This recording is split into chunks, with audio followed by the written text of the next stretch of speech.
आजचा निर्णय उद्याचं भविष्य ठरवतो। 2035 मध्ये तुमच्या मुलाला नोकरी मिळेल याची गॅरंटी कोण देणार? तुम्ही म्हणसाल ही गॅरंटी कोण कशाला देईल? माझा मुलगा शिकला तर त्याला आपोआप नोकरी मिळेल, गॅरंटी द्यायची काय गरज आहे? नाही, थांबा। गॅरंटी म्हणजे तुम्ही जे टॅक्स भरताय, तुम्ही सगळ्या गोष्टी गव्हर्नमेंटला नेऊन हातात देताय। गव्हर्नमेंट त्यांची जबाबदारी स्वतः घेताय का? त्यांची जबाबदारी झिडकावून लावताय, पण तुमची जबाबदारी तुम्हाला पार पाडण्यास गव्हर्नमेंट कंपल्सरी करताय, हे तुमच्या लक्षात आलंय का? खरंच ही गोष्ट तुम्हाला लक्षात घ्यायला पाहिजे। 2035 मध्ये तुमच्या मुलाला खरंच तुमचा मुलगा जर आज तुम्ही जर त्याच्यासाठी नाही निर्णय घेतला तर खरंच तो उद्याचं भविष्य ठरवणार आहे का? असे आपण आजच्या व्हिडिओमध्ये 10 पॉईंट बघणार आहोत। तर या 10 पॉईंटमध्ये आपण सगळं जाणून घेणार आहोत, A to Z सगळ्या गोष्टी। व्हिडिओ खरंच शेवटपर्यंत बघत जावा। लय मेहनतीने व्हिडिओ बनवत असतो मी, कारण यासाठी भरपूर स्टडी आणि भरपूर सगळा रिसर्च करून इकडे तुमच्यासाठी मी व्हिडिओ आणत असतो। खरंच आज पहिली ते 5वी शिकणारी मुलं 2035 मध्ये करिअर सुरू करत असतील, पण लक्षात घ्या, आज पहिली ते 5वी शिकणारी मुलं खरंच 2035 च्या आसपास त्यांचं करिअर चालू व्हायला सुरुवात झाली असेल, कुणाचं चालू झालेलं असेल, पण तो काळ कसा असेल आणि तो काळ गाजवायचा असेल तर आजच्या काळापासून अभ्यास करणं, आजच्या काळापासून त्या प्रत्येक गोष्टीवर लक्ष ठेवणं हे पालकांचं काम आहे। कारण पालक हे 2010 मध्ये जे काही शिकले, 15 मध्ये 2005-6 पासून आतापर्यंत जे पण काही शिकले, या 10, 15, 20 वर्षात, हा 20 वर्षाचा काळ येणाऱ्या 10 वर्षात अतिशय चेंज होणार आहे। कारण हे पालकांनी समजून घ्यायला पाहिजे। त्यामुळं पालकांनी खरंच आजच्या मुलावर इतकं लक्ष द्यायला पाहिजे, त्यांच्या मुलावर, की तुमचा जो काळ हळूहळू बदलत आला तो इतक्या हळूहळू इथून पुढे बदलणार नाही। याचा 2x होणार आहे आणि 2x ने बदलणारा काळ, तुम्ही 1x ने बदलणारा काळ बघितला, आता 2x ने बदलणारा काळ बघणार आहात। ही गोष्ट तितकी महत्त्वाची आहे, लक्षात ठेवा। आणि तो काळ व्यवस्थित पार पाडून पुढे जाण्यासाठी एक टप्पा तुमच्याकडे पाठीमागचा अनुभव आहे, आणि खरंच तुम्ही जर तो अनुभव येणाऱ्या पिढीसाठी नाही वापरला तर तुमच्यासारखी दयनीय अवस्था कोणाचीही नसेल। ही गोष्ट तितकीच खरी आहे आणि तुम्ही मान्य करता की नाही कमेंटमध्ये नक्की सांगा। खरं तुम्हाला सांगतो, 2035 मध्ये करिअरची सुरुवात करणार असतील पोरं, आज ॲक्च्युली ते काय शिकत आहेत तुमच्या लक्षात आलंय का? आज सुद्धा ते तुम्ही जे करत होता शाळेमध्ये, जे कॉलेजमध्ये वगैरे सगळ्या गोष्टीत, तेच आज पाठांतर करत आहेत, परीक्षा देत आहे, मार्क आणि होमवर्क, ह्याच्या पलीकडे काहीही चालू नाही। हे तुमच्या लक्षात आलंय का? जरी नसेल लक्षात आलं तर लक्षात घ्या, कारण तुम्हाला सांगतो याच गोष्टी चालू आहेत। आणि इकडे बघा, AI असेल, रोबोटिक्स असतील, ॲटोमायझेशन वाढेल, नवीन नोकऱ्या येतील, काही नोकऱ्या नाहीशा सुद्धा होतील। आज सुद्धा तीच परिस्थिती आहे। परंतु हा सिलेबस तुम्ही याच्यासाठी वापरत असाल तर तुम्ही सर्वात मोठी चूक करताय, हे सुद्धा तुमच्या लक्षात यायला पाहिजे। कारण याने हे कधीच घडणार नाही, हे तुम्ही लक्षात घ्या। कारण हे वेगळं आहे, हा सुरुवातीचा जमाना होता आणि काही सिलेबस अजून सुद्धा काही गोष्टी जुन्या शिकवल्या जातात। प्रत्येक कॉलेजचा कोणता ना कोणता सिलेबस उघडून बघा, 1992ला बनवलेला सिलेबस अजून काही सिस्टममध्ये चालू आहे। आता काय झालंय माहिती आहे का, प्रत्येक सिस्टमचं नाव घेता येत नाही। तुम्ही प्रत्येक सिस्टमचं नाव घेता येत नाही। ऑफलाईनमध्ये असाल तर खरंच तुम्हाला प्रत्येक गोष्ट मी डिटेल्समध्ये सांगेन की कोणत्या गोष्टीचा सिलेबस आता 92 पासून चालू आहे, आत्तासुद्धा तोच चालू आहे, आणि इकडे त्याच विद्यार्थ्यांना ह्या सगळ्या गोष्टी वापरायला शिकवतात। समजा या गोष्टी, खरं सांगा, या गोष्टी खरंच वापरता येतील का हो त्या विद्यार्थ्याला? ही सुद्धा महत्त्वाची गोष्ट आहे। खरंच तुमच्या मुलाला कोणत्या जगासाठी तुम्ही तयार करत आहात? कारण तुम्ही ज्या जगासाठी तयार झाला होता ते आज जगच नाहीये, आज वेगळं जग आहे। आणि आता तुमच्या मुलाला खरंच तुम्ही कोणत्या गोष्टीसाठी तयार करत आहात हे तुमच्या लक्षात आलंय का? पुढचा मुद्दा आपण बघणार आहे, आज ते काय शिकत आहेत हे 2035 साठी पुरेसं आहे का? तुम्हाला एक गोष्ट सांगतो, पाठांतर समजून घेण्यापेक्षा पाठ करायला जास्त महत्त्व दिलं जातंय, हे तुम्ही लक्षात घ्यायला पाहिजे। आपल्या शिक्षण व्यवस्थेमध्ये शिकण्यापेक्षा परीक्षा पास करणं ही अतिशय महत्त्वाची गोष्ट आहे, आणि विद्यार्थ्यांना सुद्धा ती करणं आज गरजेची बनलेली आहे। कारण दुसरा पर्याय नाही. पास नुसतं समजून घेतलं परंतु पास नाही झाला किंवा तो मेरिटमध्ये नाही आला तर त्याच्यासाठी दयनीय अवस्था आहे. परंतु विद्यार्थी मित्रांनो किंवा पालक असतील त्यांना मला सांगायचं आहे, खरंच समजून घेतल्यानंतर पेपरमध्ये लिहिता येत नाही असं कधीच घडत नाही. तुम्ही प्रत्येक गोष्ट समजून घ्या. तुमच्या ब्रेनमध्ये त्या ब्रेनची वायरिंग आहे ना, त्याच्यामध्ये तो डेटा सिक्युअर आणि तुम्ही स्टोअर करून ठेवा. मार्कापुरतंच तुम्ही लक्षात ठेवता आणि नंतर ती गोष्ट विसरून जाता. ही गोष्ट झाली नाही पाहिजे. खरंच समजून घ्या प्रत्येक गोष्ट. मार्क ज्ञानापेक्षा गुणांना जास्त महत्त्व दिलं जाते आणि आज सुद्धा तीच परिस्थिती आपल्या शिक्षण व्यवस्थेत आहे. आणि सगळ्यात महत्त्वाचं होमवर्क घरी करून या. आता बघा ग्रामीण भागातली विचित्र परिस्थिती आहे. शहरी भागात काय झालंय, आई वडील शिकलेले आहेत, सगळ्या गोष्टी कम्फर्टेबल आहेत त्यांच्याकडे, पण दोघंही कामावरती जातात, दोघंही नोकरीला जातात. ॲक्च्युली नोकरीवरनं थकून भागून आल्यानंतर त्या दोघांना एक टाइम पाहिजे असतो आणि याच्यातच त्या मुलांची बडबड असते. हा त्रास नकोसा झालाय. हा तुम्ही खरंच सांगा, हा प्रत्येकाला त्रास नकोसा झालाय शहरातल्या लोकांना. मग ते मुलांना थोडं बाजूला करतात. इथंच सगळ्यात मोठा प्रॉब्लेम झालाय. आणि दुसरी गोष्ट, ग्रामीण भागात एक गोष्ट घडते की खरंच ग्रामीण भागातली लोक अजून सुद्धा त्यांचं पोट भरणं सुद्धा थांबलं नाही. ही तितकीच महत्त्वाची गोष्ट आहे. शेतकरी वर्ग असू दे, कामगार वर्ग असू दे किंवा इतर कोणत्याही क्षेत्रातली इतर कोणतीही लोक असू देत, खरंच त्यांना रोजच्या रोज पैसे कमवून किंवा आपलं महिन्याला तो एक जमापुंजी गोळा करून त्यांना ते साठवावं लागतं. आणि या सगळ्या दयनीय अवस्थेमध्ये खरं तुम्हाला सांगतो, मुलांवर लक्ष देणं हे इतकं अवघड झालंय ना. आणि शिक्षण संस्था म्हणतात की खरंच तुम्ही मुलांवर घरी लक्ष द्या आणि मग ही सगळी जगण्यासाठीची धडपड आणि ती त्यांचा तो सगळा प्रवास आणि यातून मुलांवर लक्ष देणं हे तितकंसं किळसवाणी झालंय. खरंच सांगतो, किळसवाणी झालंय. प्रत्येक पालकाला झालंय. जो पालक जॉबवर आहे आणि काही लोक अशी आहेत अजून सुद्धा ग्रामीण भागामध्ये की त्यांच्याकडे वेळच नाही हो. त्यांना सगळं येतंय, सगळ्यातलं सगळं येतंय, पण त्यांच्याकडे ॲक्च्युली वेळ नाही.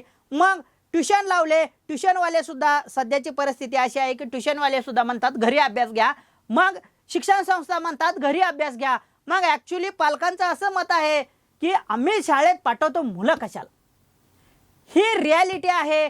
खरंच सांगतो. आणि ही रियालिटी बदलली पाहिजे. प्रत्येकाने ही रियालिटी बदलली पाहिजे. आज तुम्ही नाही बदलला कारण तुम्ही एज्युकेटर आहात, कारण तुम्ही शिकलेले आहात, तुमच्या घरातील पहिली किंवा दुसरी पिढी तुम्ही आहात आणि तुम्हीच जर त्यांच्यावर नाही व्यवस्थित लक्ष दिलं तर येणारी पिढी फक्त मोबाईल आणि मोबाईल. काही गोष्टी आज तुमच्या लक्षात राहतात परंतु मोबाईलने ब्रेन असं हॅमरिंग करून टाकले.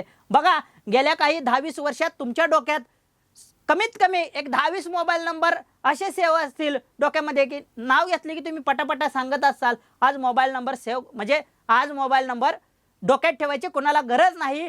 आयक्यू लेवल कमी झाला आहे विद्यार्थ्यांचा आणि ही अशीच परिस्थिती राहिली तर प्रचंड नुकसान होणार आहे येणाऱ्या पिढीचं. कारण समस्या सोडवण्याची क्षमता कारण त्या विद्यार्थ्यामध्ये नाही आहे. संवाद कौशल्य बंद झालंय. खरं तुम्हाला सांगतो, सर्जनशीलता, नवीन विचार, नवीन निर्मिती बंद झाली. तंत्रज्ञानाची समज आहे पण AI टेक्नॉलॉजी सोबत काम करण्याची त्याची क्षमता नाही आहे. कारण AI ची क्षमता प्रचंड मोठ्या प्रमाणे आहे आणि विद्यार्थ्याची क्षमता अतिशय लो लेवलनं चालू आहे. उद्योजकता आणि लीडरशिप, स्वतः संधी निर्माण करण्याची ताकद नाही आहे विद्यार्थ्यांमध्ये.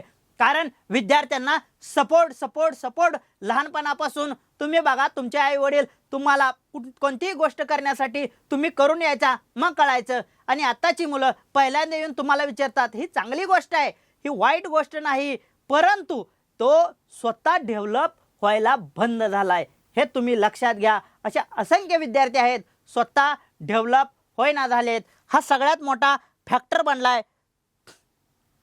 पुढचा मुद्दा आहे आपला 2035 पर्यंत जग मोठ्या प्रमाणावर बदलणार आहे. हे तुम्ही मान्य करता. कारण 2035 पर्यंत जग आज जे आपण जगतोय याच्यातलं बऱ्यापैकी 80% गोष्टी नाहीशा झाल्या असतील. जे पालक आहेत आजच्या काळात त्यांचं जर्नीच इतकी विचित्र झालेली आहे की लहानपणापासून प्रत्येक वर्षाला काहीतरी नवीन अपडेट आहे त्यांच्यासाठी. ॲटोमायझेशन आलाय आहे. अनेक नोकऱ्या, यंत्रे आणि सॉफ्टवेअर कामे करणार आहेत. बायोटेक्नॉलॉजी आहे, स्पेस इकॉनॉमी आहे आणि डिजिटल जग. हे सगळ्यात मोठे प्रश्न या पालकांपुढचे आहेत. तसेच याच गोष्टीमध्ये तुम्हाला विद्यार्थी सुद्धा घडवायचे आहेत. जर तुम्ही तुमचा पाल्य जर नाही घडवला तर येणारा काळ एकदम विचित्र असेल या पालकांचा. कारण हा स्पेस इकॉनॉमी, डिजिटल जग आणि बायोटेक्नॉलॉजी या गोष्टी तुम्हाला समजण्याच्या खरंच पलीकडे आहेत. जरी तुम्हाला वाटत असेल की मी बरंच काही शिकलो, AI शिकलो आणि मला सगळ्यातलं सगळं येतं, मित्रांनो समजून घ्या या गोष्टी खरंच नाहीत येत कोणाला सुद्धा. प्रश्न हा आहे की आपण आपल्या मुलांना कोणत्या जगासाठी तयार करत आहात हा मुद्दा आपण बघितला. खरं मला सांगा, खरंच तुम्ही या जगासाठी तुमचा मुलगा तयार करताय का? कारण तुम्हाला जरी वाटत असेल, काही लोक असतील आम्ही शेती करेन किंवा आमचे फॅमिली बिझनेस आहेत, अशी काही लोकांची तो मनामध्ये न्यूनगंड असेल असं समजून चाला. कारण हा न्यूनगंड लय दिवस टिकणार नाही. कारण या सगळ्या गोष्टी डेव्हलप करून आणि तुम्हाला जे वाटतंय की आमचं जसं चाललंय हे आम्ही पुढच्या पिढीला देऊ, ते पुढच्या पिढीला देत असताना अतिशय तुम्ही जर आहे असं दिलं तर ते चुकीच्या पद्धतीने जाईल आणि तो त्या ठिकाणी ग्रो कधीही होणार नाही. हे खरंच लक्षात घ्यायला पाहिजे. आपला पुढचा मुद्दा आहे, शाळा आज कोणत्या जगासाठी विद्यार्थी तयार करत आहेत? खरं सांगा, आजच्या जे शाळा आहेत खरंच येणाऱ्या काळासाठी विद्यार्थ्यांना तयार करत आहेत का? 2035 मध्ये जग कसं असेल लक्ष देऊन ऐका. AI आणि मशीन सोबत काम करणारे लोक लागतील. आता फक्त लोकांच्या डोक्यात आहे एक मशीन आणि मी असं मशीन ऑपरेटिंग करतो आणि काम होतं. त्या काळात AI ॲड होणार आहे आणि नुसता AI ॲड झाला, जे तुमच्या डोक्यात आहे चॅटबॉट आणि प्रश्न उत्तराचा खेळ म्हणजे AI, हे पहिल्यांदा डोक्यातनं काढून टाका. कारण आपण मागच्या व्हिडिओमध्ये बघितलं क्वांटम फिजिक्स हा विचित्र प्रकार येणार आहे आणि या मुलांसाठी ती गोष्ट शिकणं अतिशय अवघड जाणार आहे. कारण एक गोष्ट शिकायच्या आधी त्याला दुसरी गोष्ट माहीत झालेली असेल आणि तो एक स्टेप अपडेट झालेला असेल आणि मुलं तिथंच राहतील. ही गोष्ट तुम्ही समजून घ्यायला पाहिजे. नवीन समस्या सोडवणारे विचारवंत लागतील. खरंच विचारवंतांची गरज पडेल. कारण मोबाईलने तीच गोष्ट लोकांच्या मनावर हॅमरिंग करेल आणि ज्या लोकांना वाटतंय AI आलो म्हणजे सगळे प्रश्न सुटले, आता प्रत्येक प्रश्नाचं उत्तर मिळतंय, नाही मित्रांनो, थांबा जरा. एक गोष्ट तुम्ही लक्षात घ्या की त्याच्यात जो डेटा भरलाय तोच डेटा तो तुम्हाला आउटपुट करतोय, हे गोष्ट लक्षात ठेवा. कारण विचारवंत हा असतो, विचारवंत नवीन गोष्टी हुडकून काढतो आणि इनोव्हेटर्सची गरज लागेल. कारण इनोव्हेटर्स नसेल तर असं नाही की क्वांटम फिजिक्स आलं, क्वांटम कम्प्युटर आले म्हणजे जग एका शेवटच्या टप्प्यावर असेल. अरे तिथून पुढं खऱ्या जगाची सुरुवात झालेली असेल. ही गोष्ट तुम्हाला आज समजली का? हे तुम्ही खरंच कमेंटमध्ये नक्की सांगा. सर्जनशील आणि इनोव्हेटिव्ह कामगार लागतील. कारण आज इनोव्हेशन हा मोठा मुद्दा आहे, पण खरंच इनोव्हेशन हेच कामगार असतील त्यानंतर, हे लक्षात घ्या. जगभराशी जोडले जाणारे ग्लोबल नागरिक असतील. आता फक्त आपण बघतो मोठमोठे खासदार, त्यानंतर जे आपल्या सिस्टमचे एकदम वरचे लोक आहेत तेच जगाशी जोडलेले आहेत. आपण सर्वसामान्य माणसं जगाशी फक्त इंटरनेटच्या माध्यमातून जोडलेलो आहोत. त्याला सुद्धा भरपूर नियम अटी आहेत, ही गोष्ट लक्षात घ्या. स्वतःचा व्यवसाय आणि स्वतंत्रशील काम असेल. आज जर तुम्ही फक्त पाठांतर, अभ्यास आणि होमवर्क, प्रश्नोत्तरे पाठ कर, 99% मार्क आण, माझं मी बघतो काय करायचं, असे काही लोकांचे किंवा पालकांचा स्वभाव असतो किंवा त्यांच्या डोक्यात असतं, ते नंतर चालणार नाही. हे तुम्ही लक्षात घ्या. सतत नवीन कौशल्य शिकणारे लोक नंतर लागणार आहेत. जर तुम्हाला तुमच्या पाल्याला हे जमलं नाही तर आणि तुमचा पाल्य जर याच गोष्टी करत असेल तर धोक्याची घंटा आहे, हे आजपासून समजून चाला. कारण तुम्हाला जर धोक्याची घंटा 34ला कळली तर लय विचित्र आहे. परंतु आज जे शाळेत मुलं शिकतात ते 35 मध्ये खरंच त्यांची धोक्याची घंटा आज वाजली. ही गोष्ट तुम्ही लक्षात घ्या आणि ही गोष्ट जर तुम्ही लक्षात घेऊन नाही बदलला तर येणारा काळ भरपूर विचित्र असेल. मग तुम्ही म्हणसाल ठीक आहे हे सगळं खरं आहे, पण येणाऱ्या काळात करायचं काय, शिकायचं कसं तुम्हाला वाटेल. आणि त्यासाठीच आपला पुढचा मुद्दा आहे, 2035 मध्ये सर्वात महत्त्वाचे कौशल्य कोणते असतील? नोकरी असो, व्यवसाय असो किंवा संशोधन असो, ही कौशल्य प्रत्येक क्षेत्रात आवश्यक असतील. कोणती कौशल्य आहेत, मार्क्स त्यावेळेस काम करणार नाहीत. ही गोष्ट तुम्ही लक्षात ठेवा. कौशल्य ठरतील तुमचं भविष्य. काय करतील? कौशल्य. म्हणजे आजच्या काळात कला असली की माणूस उपाशी मरत नाही. हीच गोष्ट आजच्या काळात काय म्हटलं जातं? कला असली की माणूस उपाशी मरत नाही. पण आजची कला वेगळी, येणाऱ्या काळातली कला वेगळी असणार आहे. आजची कला म्हणजे हँडवर्किंग आहे. कला म्हणजे डान्स वगैरे निश्चित ती कला नाही. तुम्ही तुमच्या क्षेत्रामध्ये काय युनिकनेस करू शकता हे महत्त्वाचं आहे. आणि ही कला येणाऱ्या जगात टिकणार आहे, चालणार आहे. समस्या सोडवण्याची क्षमता पाहिजे. नवीन म्हणजे तो नाही म्हणला नाही पाहिजे कोणतीही गोष्ट करायला. हा जमेल, करून दाखवतो, बघू मी प्रयत्न करतो, इतकं तर तो कायम म्हणला पाहिजे. जर त्याला एवढं सुद्धा म्हणता नाही आलं तर मात्र मोठी धोक्याची घंटा आहे. ही लक्षात घ्या. ए साक्षरता, आतापर्यंत आपण शैक्षणिक साक्षरता बघितली. आतापर्यंत आपण फक्त जुन्या काळातली लोक शिक्षण घेत होती, मग ती रात्रीची शाळा असेल, शिक्षणाची साक्षरता असेल. आता आली AI ची साक्षरता. जर AI च्या साक्षरतेमध्ये नाही तुम्ही टिकला, साक्षर नाही झाला तर खरंच मोठी अडचण आहे. आणि संवाद कौशल्य काय झालंय माहिती आहे का? आजच्या काळात मोबाईल आणि ते स्क्रोलिंग याच्यामध्ये संवाद कौशल्य लोक विसरून गेलेत. आणि जी इंडस्ट्री आहे, इंडस्ट्रीमध्ये कम्युनिकेशन जास्त लागतं. तुम्हाला जॉब पाहिजे असेल किंवा तुम्हाला एखादी गोष्ट समाजाला किंवा एखाद्या सिस्टम पुढे नेऊन मांडायची असेल तर तुमच्यामध्ये मोठ्या प्रमाणावर संवाद कौशल्य पाहिजे असतं. आणि ते संवाद कौशल्य जर नाही तुमच्या अंगी आलं किंवा ते संवाद कौशल्य नाही तुम्ही अंगी जपलं तर तुमच्यासाठी ही गोष्ट धोकादायक आहे. ही गोष्ट लक्षात ठेवा. कारण स्क्रोलिंगने माणूस संवाद करायचा संपलाय. आणि संवाद करत असेल तो असा स्पष्ट बोलत नाही, काहीतरी अर्ध बोलतो, तोपर्यंत मोबाईलमध्ये बघतो. या सगळ्या गोष्टी तुम्ही लक्षात घ्या. आणि विद्यार्थ्यावर, तुमच्या विद्यार्थ्यावर, घरातल्या प्रत्येकावर, समाजातल्या आणि आसपासच्या विद्यार्थ्यावर खरंच तुम्ही लक्ष ठेवा. एक 4 दिवस लक्ष ठेवा. मी सांगतोय याच गोष्टी त्याच्यातल्या निघून गेल्या आहेत आणि तो मग पटकन रागाला येतो, झर दिशी काय तर बोलतो आणि तिथून निघून जातो. आणि मग मोठी माणसं म्हणतात आजची पिढी बिघडली. खरं सांगा, पिढी बिघडली नाही. येणाऱ्या टेक्नॉलॉजी, येणारं नवीन संशोधन आणि येणाऱ्या सगळ्या गोष्टी त्याला झेपणा झाल्या आहेत. कारण लहानपणापासून त्याला तुम्ही चुकीची सवय लावली.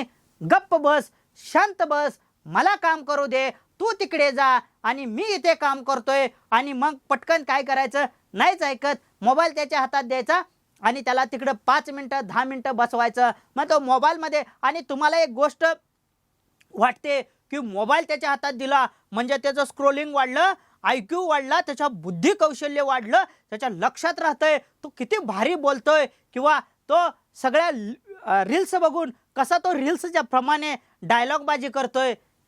ही सगळ्यात मोठी त्याच्या IQ लेवल कमी करण्याची धोक्याची घंटा आहे. कारण तो स्क्रोलिंग करल तेवढंच त्याच्या लक्षात राहतंय, इतर गोष्टी लक्षात राहत नाहीत. म्हणून बघा, शाळेमध्ये जुन्या काळात एखाद्या विद्यार्थ्याला पुढं बोलवलं जायचं, त्याला मोठ्याने बोलायला लावायचे, मुळाक्षरे असतील किंवा इतर काही असतील, किंवा पुस्तक घेऊन एकाला वाचायला लावायची आणि बाकीच्याला ऐकायला लावायची किंवा बाकीचे पाठीमागे म्हणायचे. याने काय व्हायचं, सेकंड ब्रेनमध्ये तीच गोष्ट वारंवार जाऊन ती गोष्टच परफेक्ट व्हायची.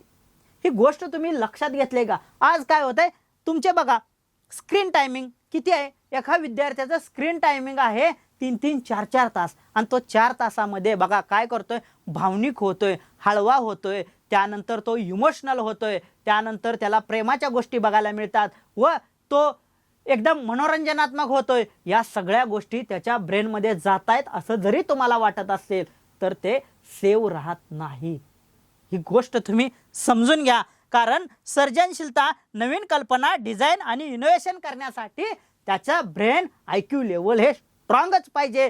जर तुम्हाला वाटत असेल की नाही AI आलं मग बाकीचं सगळं काम हे करेल, AI करेल, अरे मित्रा, AI काम करण्यासाठी आहे, डिझाईन नवीन शोधण्यासाठी नाही.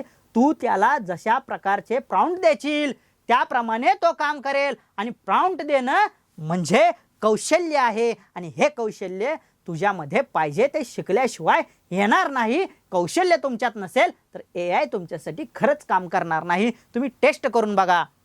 आणि बघा, संधी ओळखून स्वतःचा उपक्रम सुरू करणं याच्या काळात हे सोपं झालंय. खरंच हे सोपं झालंय, कारण तुमच्या डोक्यात जर नवीन कल्पना असतील, नवीन सिस्टम्स असतील, तर खरंच तुम्हाला तो आता सध्या तुम्ही कुठे आहात हे समजून सांगतो. सतत शिकण्याची क्षमता पाहिजे. आपण शिकलोय फक्त स्क्रोलिंग करायला. मी का सतत सांगतोय? तुम्हाला राग येत असेल या गोष्टीचा, का तुम्ही नाही का स्क्रोलिंग करत? हो, मी सुद्धा स्क्रोलिंग करतो, पण मी समजून घेतलंय की स्क्रोलिंग किती करायचं, थांबायचं कुठं आणि कुठून कुठं जायचं, अजून त्या टप्प्यावर तुम्ही पोचला पण नाहीत आणि तुम्ही ते समजून सुद्धा घेतलं नाही. ही गोष्ट लक्षात घ्या. पुढचा मुद्दा आहे आपला आजचा सर्वात मोठा प्रश्न आहे, तुम्ही मुलाला कोणत्या वाटेवर नेत आहात? आत्ता जे बघितलं आपण, हे उद्योजकतापर्यंत, कौशल्य, सर्जनशीलता, समस्या सोडवणे, नवीन तंत्रज्ञान आणि उद्योजकता हे एका साईडला आहे. आणि परीक्षेसाठी तुम्ही खरंच तयारी करताय, कारण तुम्ही बघितलं पेपर फुटले आणि सर्व काही घोटाळे झाले, परंतु कुणाला काही त्याच्याशी देणं घेणं नव्हतं. हा तो मुद्दा प्रत्येकाने वेगवेगळ्या अँगलनं मांडला, परंतु खरंच अजून त्याचे काही डिटेल्स समोर आली नाही. आणि जर त्याच गोष्टीसाठी 2035 मध्ये तुमच्या मुलाला तुमच्या डोक्यात असेल की माझ्याकडे आज आहेत 4 कोटी, 10 कोटी, 5 कोटी, असे काही 100 कोटीपर्यंतचे असतील, त्यांना वाटत असेल बिझनेस, इकॉनॉमी आणि जॉब, मग त्याच्यात असतं LLB, त्यानंतर डॉक्टरेट, बरंच काही गोष्ट असते एज्युकेशनमध्ये, आणि या गोष्टीसाठी मी माझी मुलं तयार करणार. आज जरी तुम्हाला वाटत असेल तर मग आत्ता परीक्षा फुटली असा तुम्हाला कार्यक्रम करून, पण त्या काळात टेक्नॉलॉजी असेल. आत्ता तुम्ही ज्या लोकांना बोलून एखादी गोष्ट सांगता, कारण लोकही तुमच्याकडे ऐकायला आलेले असतात, त्यांना त्यातलं काही माहीत नसतं. तुम्ही एखादी गोष्ट तुम्हाला येत नसेल तर त्यांना फिरवू शकता, पण ध्यानात ठेवा तुम्ही टेक्नॉलॉजीला फिरवू शकत नाही, कारण येणाऱ्या काळात तुम्ही फक्त 2 नंबरने पास झाला असेल असं धरून चाला. आणि त्या काळात तुम्हाला टेक्नॉलॉजी समोर बसवलं, तुम्हाला खोटं बोलता येणार नाही. आणि मग त्या काळात तुम्ही एवढे पैसे घालवून सुद्धा तुमचं सगळं जीवन व्यर्थ असेल आणि तुम्हाला वाटेल अरे यार हे काय झालं, आणि मग आम्ही एवढे पैसे भरले आणि मुलगा कुठल्याच कामाला येईना.